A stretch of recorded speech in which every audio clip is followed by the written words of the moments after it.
Hello and welcome to another part of this chapter, graph theory. In the previous part we have discussed about Prim's algorithm to find the minimal spanning tree.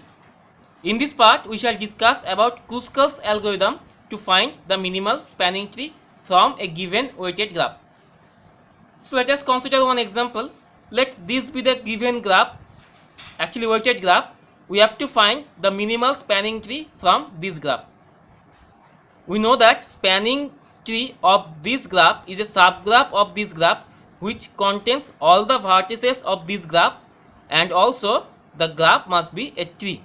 Now there are number of spanning trees of a given graph, so we shall find the spanning tree which has the minimum weight among the spanning trees, and we shall use the Kruskal's algorithm to find the minimal spanning tree.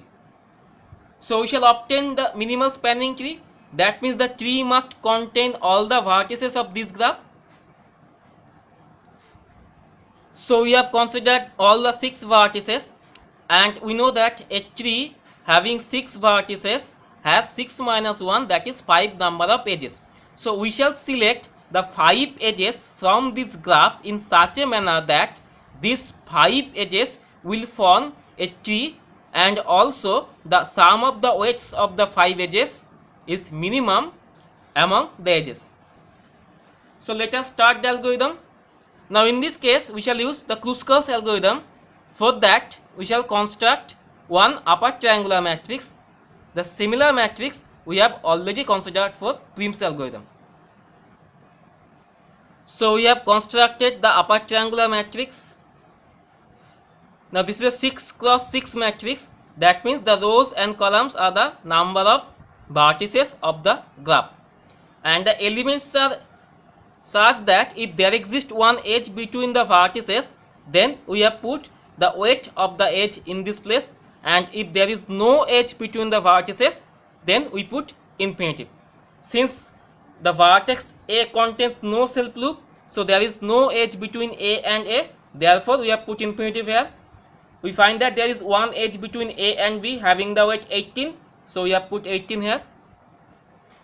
Similarly, there is one edge between A and F, so we have put 15 here. And also there is one edge between C and D having the weight 28, so we have put 28 here. And similarly for the other elements. Now since this matrix will be symmetric matrix, that's why we have considered only the upper triangular part. You may consider the lower triangular part, but the result will be the same. Now let us start the Kruskal's algorithm. Now in this algorithm we shall find the minimum element among this matrix. Now let us find the minimum element. We find that the minimum element is 6, which is between B and F. So if we select this element B and F, that means we are selecting the edge between B and F. So we are connecting the vertices B and F, and weight of this edge is 6. So this is the first edge of the minimal spanning tree. So we have selected this element. Now this element cannot be selected further. Next we have to find the next minimum element from this matrix. Now if we look carefully, we shall find that the next minimum element is 7, which is between E and F. So we must connect the vertices E and F by the edge having weight 7. Here we find that there is one edge between E and F having the weight 7. So we must connect the vertices E and F with an edge having the weight 7. So this is the second edge of the minimal spanning tree. So we have selected this element. Again we consider the next minimum element from this matrix, and we find that the next minimum element is 9, which is between B and C. So if we select this element, that means we have to connect the vertices B and C by the edge having weight 9. So we connect the vertices B and C by the edge having weight 9. So this is the third edge of the minimal spanning tree. Now this spanning tree must have 5 edges, so only 2 edges are remaining. Next, we find the minimum element from this matrix. We find that the next minimum element is 10, which is between C and E. Now, if we look carefully, we shall find that if we connect these two vertices C and E, then this will form a closed path, or this will form a cycle. And we know that a tree cannot have any cycle or circuit, so we can't connect C and E.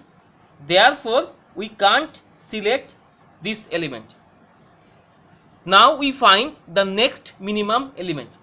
Again, from this matrix we find that the next minimum element is 14, which is between C and F. Now if we look at the minimal spanning tree, and if we connect C and F, then again this will form a closed path. And we know that a tree cannot have any cycle or circuit, so again we can't connect C and F. Therefore, we cannot select this element either. Now we find that from the given matrix, the next minimum element is 15, which is between A and F. Now let us find whether we can connect A and F or not. Now if we connect A and F, then we find that this does not form any cycle, so we can connect A and F. Therefore, we are selecting this element 15 between A and F. That means we are connecting this by an edge, or in other words, we are selecting this edge. So this is the fourth edge of the spanning tree. Now only one edge is remaining. Now we can easily find that the next edge will be either CD or ED. Now let us find this from the matrix. Now we find that the next minimum element from this matrix is 18, which is between A and B. But we find that if we connect A and B, then this will form a cycle, so we can't connect this element. So only two elements are remaining in the matrix, which are 28 and 36. And only one edge is remaining to connect. So we can easily find that the minimum is 28. So we can select this element, because if we connect C and D in this tree, then this will not form a cycle. So we are selecting this edge between C and D having weight 28. Now we find that this is a tree, and this is a spanning tree of this graph having 6 vertices and 5 edges. Now by the algorithm, this is the required minimal spanning tree. Now let us find the weight of this minimal spanning tree. We find that the weight of the tree is equal to 15 plus 6 plus 9 plus 7 plus 28, which is equal to 21, 30, 37, 28, that is 65. So this is the required weight of this minimal spanning tree.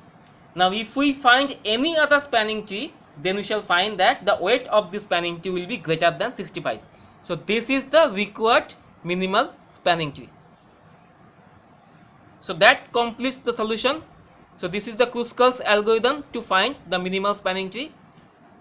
With this we complete this part. So see you in the next part. Until then, thanks for watching.